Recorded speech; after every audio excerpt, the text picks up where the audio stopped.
Been a graveyard for many visiting sides. It was a vital game for Fitzroy this afternoon, currently 7th on the ladder, and they went out to Windy Hill to tackle Essendon. The home side got off to a great start in the first quarter. The Lions failed to kick a goal. Essendon leading by 37 points at the first change, and they'd increased that to a mammoth 50 points at half-time, and of course, with that deficit, Fitzroy's final 5 chances sliding pretty quickly away. Could they get back into it? Let's go out to Windy Hill. The third quarter, our commentators at the Essendon ground this afternoon were Jack Edwards and Bob Skilton. And the second half commencing at Windy Hill Oval. Essendon leading Fitzroy by 50 points on 11-4, 70 to 2-8-20. Umpire Nash put it down, and Justin Madden got the tap down toward the centre of the ground where Stoneham competed for it, couldn't get it out. And umpire John Morgan will now put the ball down once again in exactly the same position. Jack, do you think either or both of the coaches would have had some harsh words at half-time?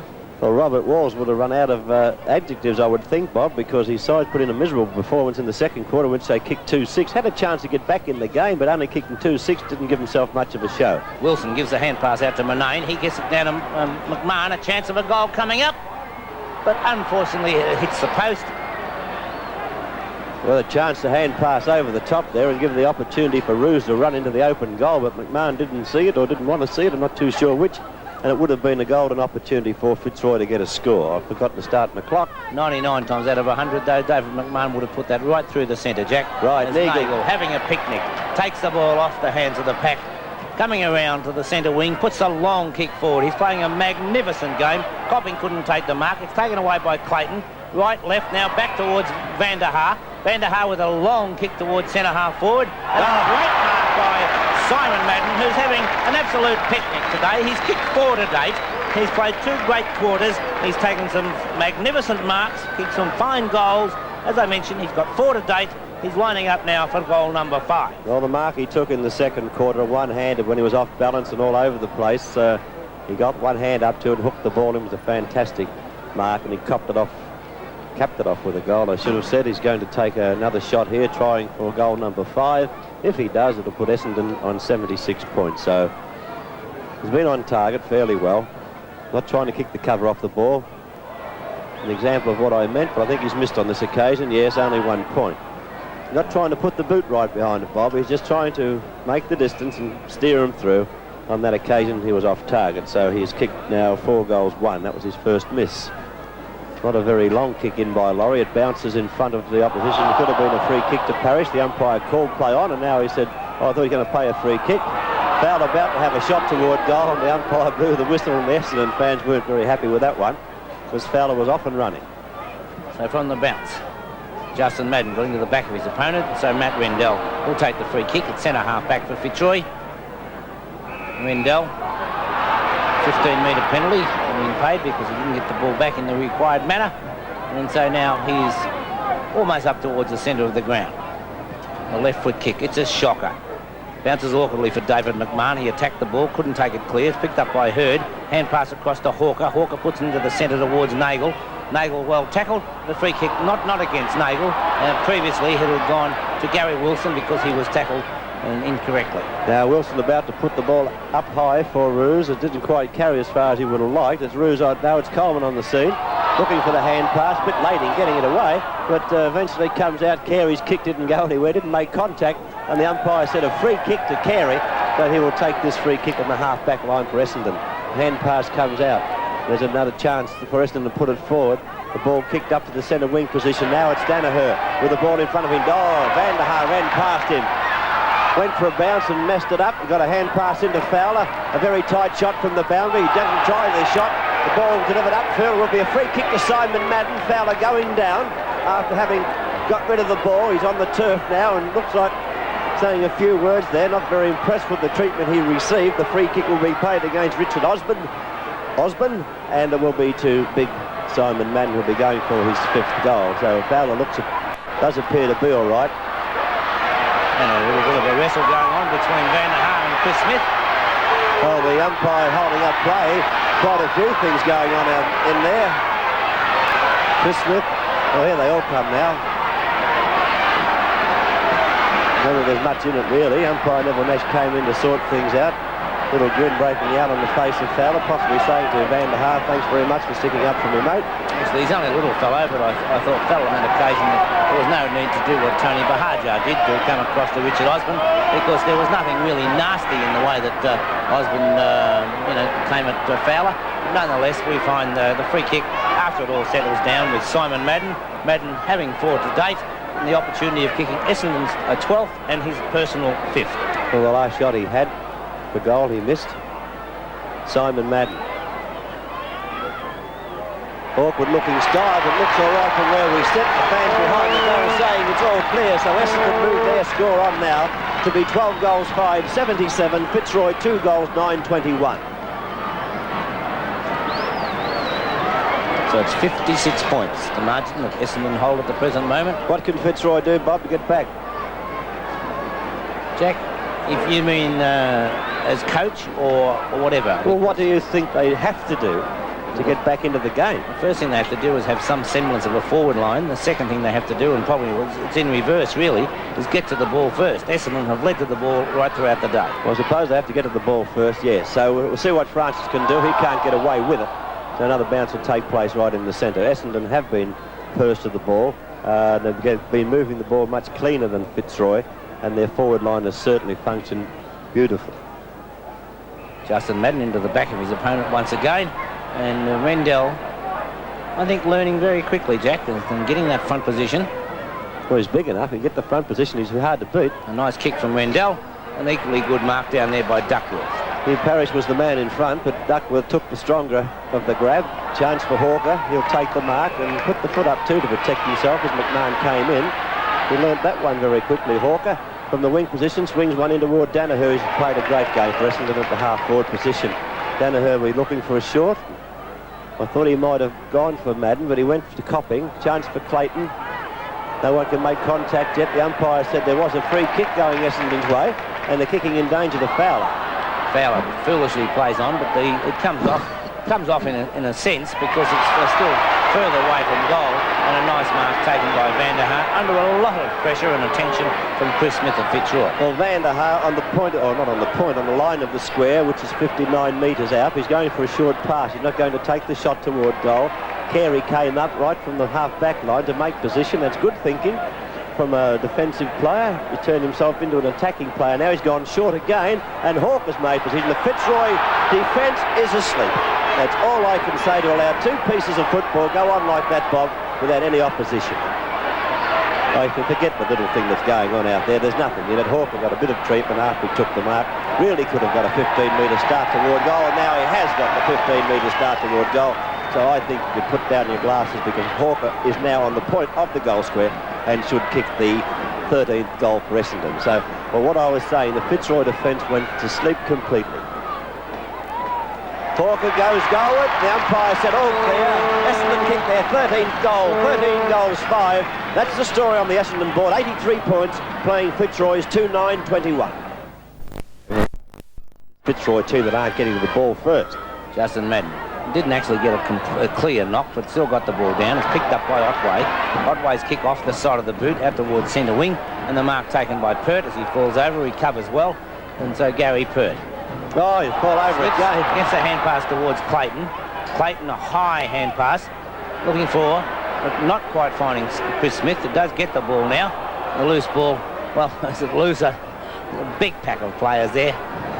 Well, that piece of play by Pert, now we've seen a lot of players lose their footing out there, but they had the ball about 20 metres closer to goal. With 2 possessions, they've lost it back nearly on the Essendon's half-forward flank, so Fitzroy are not doing anything right at all. Another pack forming. The free kick has gone against Alan Stoneham, and so we'll find the kick to be taken down there by Gary Wilson. You saw the board showing 62 points in favour of Essendon. So Gary Wilson favouring the drop punt over the centre line. Coleman up high, couldn't take the mark. He recovers it well. Could have got a free kick because he was held with not in possession. And out of it all, Ron Andrews puts the short kick out wide, looking for Van der Haar. It runs past Van der Haar over the boundary line, so a throw-in to take place on the Essendon half-forward line. We're 9 minutes into the third term of the game between Essendon and Fitzroy, and it's a 62-point margin in favour of Essendon. Might be a shade further in, Bob. Might be about 10 or 11, because I forgot to start the clock. Sorry about that, Jack. I forgot that you didn't start the clock. Ron Andrews.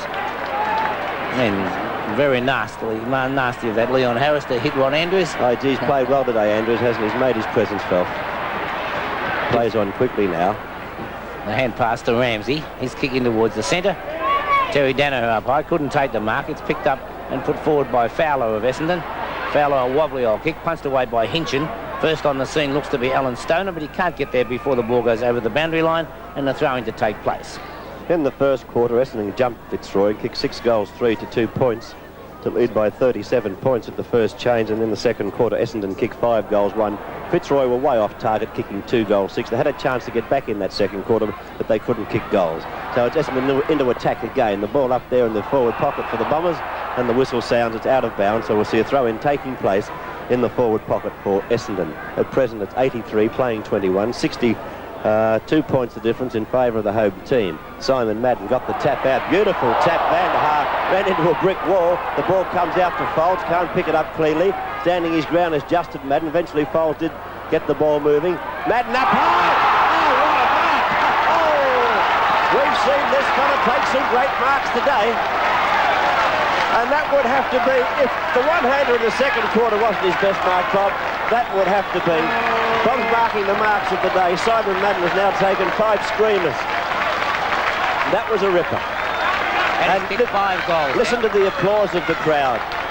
They do appreciate Australian rules football, and that's what it's all about. Spectacular stuff it is indeed. Kicked 5 goals, heading for his 6th.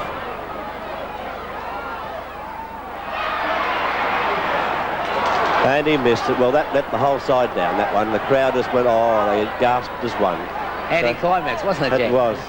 Fantastic mark. I wonder what it's like to get up that high. I've got a 30-foot extension ladder at home and I haven't been up that high yet. Hinchin putting the ball into the centre. Carey takes it. Hand pass over the top. It misses Justin Madden. He gets a favourable bounce. Then hand passes over the top of Waterson's head. Walsh coming through. Leaves it now for Otway. Gets a good piece of shepherding. Otway's kick up towards the forward area. Copping couldn't take the mark. It's picked up by Clayton. His hand pass towards Harris. Harris of Fitzroy. The kick off the side of the boot. Up high was Walsh. Tapped the ball away. Conlon going after it again. Walsh forces the ball over the boundary line though. Good play by the Essendon defender. And so we'll find a throw-in to take place on centre wing with the scoreboard saying 84-61. Justin Madden opposing Rendell. Over the top came Danaher. The ball with that player. Punched the ball away in front of him, trying to retain possession. There he was held him without the ball, the umpire said. Exactly as I called it. He put the ball out before he was tackled. So he kicked wide across the ground across the centre to Neagle now. It comes from Folds. He puts it into the forward pocket. Simon Madden stands his ground. Couldn't take a mark on this occasion, but was pushed in the back. So he will take a free kick down here. I don't know what it must be like for some of these backmen who have to give away 6 or 7 inches in height. That's before the opposing forward puts up his hands. He must have a great advantage in height. Simon Madden, he's missed 2, he's kicked 5. You've seen both his misses. And you can see for yourself the angle that he has to kick at. The goal's very open. Only 35 metres. And there's the kick. Swinging away and hits the post. Well, he could have kicked 8 goals, but he's only kicked 5-3 now. So this third quarter has been a bit off target. Laurie kicking in from full-back. Looking for the high flyers, the big fella. Rendell can't take the mark. Folds couldn't take it. Coates punched it on. Neagle got there first, tapped it out. Good football to Otway. Otway looking for Danaher, who's played a fine game. Danaher can't take this mark, though. In pursuit is Laurie. Danaher holds him off, did it well. Regained possession beautifully. Got the ball moving. Madden's going to fly again in front of Smith. Recovered well with the ball in front of him. He's going to snap at goal this time. And this time he's put it through. Simon Madden kicks his 6th goal and the Essendon fans love him. The scoreboard at Essendon showing now the Bombers take complete control over this game. If they didn't have it at quarter time, they have it now. It's 14 goals, 7, 91, 70 points, 7-0 points in front of Fitzroy on 2-9-21. Justin Madden tapped it down. Carey tried to hook it out to Otway. He'll get it out to him eventually. No, he's going to follow it through himself. He can't get it out clearly. We'll see a bounce. Bounce taking place only a few metres away from the centre bounce ring, favouring Essendon's forward line by that few metres. Umpire turns himself around so the sun won't be in his eyes. It's good thinking. and a shocking bounce came out of it. Fowler took it, hooked it over his head into the half-forward zone. Van der Haar appealed for the free kick, but it's been picked up by Smith. High kick off the boot, Folds a chance. Couldn't take it in front of, is that Harris? Parrish, Jack. Parrish, there's Parrish. Short pass, finds play I first thought, Harris. Just as well we did say, wasn't it? Just as well. So Leon Harris now, centre wing. Hand pass over the top, finds Parrish. Very close to the boundary line. He hooks the ball over the shoulder, knocked away by Fowler. He goes after it, but it beats him over the boundary line. So a throw-in to take place on the Fitzroy half-forward line. 70 points between the sides, 91 to 21, and the clock says 17 minutes into the third term. Justin Madden in front, beaten on that occasion. Ball with Bahaja out to Folds. He got a hurried kick in toward the wing position. It's going to bounce badly for Danaher. He tried to tap it to Van der Haar, but it's been taken by Hinchin. He follows it through. Could have been a free kick to Laurie. Got the ball out well. Clayton took a bounce. Backed himself there. Put the ball into the half-forward zone. It's all Essendon now. The sun in the eyes of the players on that occasion, Andrews. And there's going to be a free kick going the way. Shepherding it was against the Essendon team. It's going to be a free kick to Gary Wilson. So umpire Morgan explaining the situation, and Wilson will take the shot at goal. It'll take a fairly good kick to get there, but I know this fella can kick a ball. He's out about 55 metres, gone for a shot and kicked it into the opposition. So it wasn't good thinking. I thought he would have had a chance. Parrish's kick is smothered. Fitzroy looked absolutely atrocious this afternoon. Wilson getting a hand pass into Parrish. He balked, he dummied, he got a hand pass to Manane. He picks up, this should be a goal now. Oh, he's kicked it out of bounds. From 25 metres out, no more, he's pushed it right out of bounds. So that would be the worst shot of the day, Bob. What more can you say, Jack? Fitzroy with 2 goals, 9 on the board. Into the centre. No mark taken. Once again, it's Essendon going forward from the boot of Hawker. A nice pass, only 10 metres, taken by Van der Haar. Van der Haar wanting to get the ball moving, was looking for the short pass, then elects to go for the long kick. Simon Madden gets in the front position. Now he swoops in, gets a hand pass out to Terry Danaher. He fumbles the ball, but kicks it off the ground, and it just bounced the wrong way. But the way things are going, you wouldn't have been a bit surprised if it had gone the other way. No, you would not, because Essendon, well, they're playing well. They deserve all the luck they're getting. Sometimes. I'm not suggesting for one moment that it's luck, because Essendon, you can say nothing. Any adjective that you can try to come up with to describe the Essendon play, they have been absolutely superlative. Right, it's from Fowler to Carey. Attacking well from the half-back line, Carey. Up toward Madden. Got one hand up, couldn't take it. The ball is on the turf underneath that pack of players, and the umpire said a bounce will take place. I was about to say before, Bob, the way Madden's recovering after flying in the air, not taking the mark, he's recovering very quickly and fighting for the possession on the ground. Went for a tap there, didn't get it out. Forced along the ground, kicked off by, I think it was Clayton. The ball comes to the half-forward zone. Justin Madden kicks it up high, looking for his brother in Simon. He couldn't take that mark. It came to Hinch, and a hand pass clears the pack. And from that hand pass, we find Parrish taking the ball away, goes for the short pass, straight to Paul Van der Haar. Van der Haar was going to play on. In fact, I think he was on his way. Well, the umpire was right Smith there. looming up, and so we'll find Paul Van der Haar. There'll be no worries about the distance if he kicks to his normal kicking accuracy, not accuracy, but distance. So we find now Paul Van der Haar attempting to kick his first goal, and number 15 for Essendon. He's hooked it, and it's through for only 1 point. Plenty of length in the kick, but Essendon off target there with Van der Haar. 14 goals, 9, 93 to 2 goals, 9. So 12 goals the difference between the teams, and Laurie on that occasion punched out of the pack by Osborne. He's doing the tackling now against Waterson, but it's taken away by Copping. Copping on the left foot coming in toward Little Otway. A little bit too small for that attempt there. Van der Haar went through, shot out a hand pass quickly. So Otway taking the hand pass from Bahaja. Goes goalward, puts it through the centre. Otway kicking his second goal to take the Dons to 15 goals, 9, 99. Fitzroy 2-10-22. Need you say anything more, Jack, than the fact that Essendon in this quarter have kicked 4 goals, 5, whilst Fitzroy have added a solitary 2 behinds. Essendon going about the job of kicking goals in a different type of fashion, Bob, to Fitzroy. I said before, Fitzroy messing around with hand passes. I know they're missing Quinlan, but they're not missing him that much, surely, to God, because their forward work is absolutely atrocious. The ball out there, it looked like Waterson trying to get it out, couldn't do so. On the turf, Andrews goes down, can't make contact. In fact, he got tripped, the umpire said. Got out a hand pass to Carey. Carey puts it up high. Rovers should wait for this one, because here it comes, taken here and hurriedly booted by Danaher. A chance for Madden. He thought of going into goal. He was wrong-footed though. That's why he didn't go in, and he has kicked 6 goals. He would have been swinging in on his right foot, and that didn't suit the left-footed forward here. So he's trying for his 7th goal from only 15 metres out, and you'd have to be a fool to give odds against it. He's kicked 3 points, hasn't he? Yes, 2, 3, 6-3. See how he goes. He could kick a bundle today, the way he's shaping. Another one to Madden, another one to Essendon. 16-9, 105 to 2-10-22. That's the story on the scoreboard here. 23 minutes into the 3rd quarter. Tonight's big league replay is part of the Holden VFL 82 Premiership season. Well, Jack Edwards' comment certainly on the ball there when he predicted that Madden would kick a bundle. He did. Simon Madden finishing up with 8 goals for Essendon. Copping got 3 for Fitzroy. Parrish got 2 goals. And the Bombers running out the easiest of winners by 85 points at Windy Hill this afternoon. And the statistics on screen really speak for themselves. Essendon far superior to the Lions at the Essendon ground today.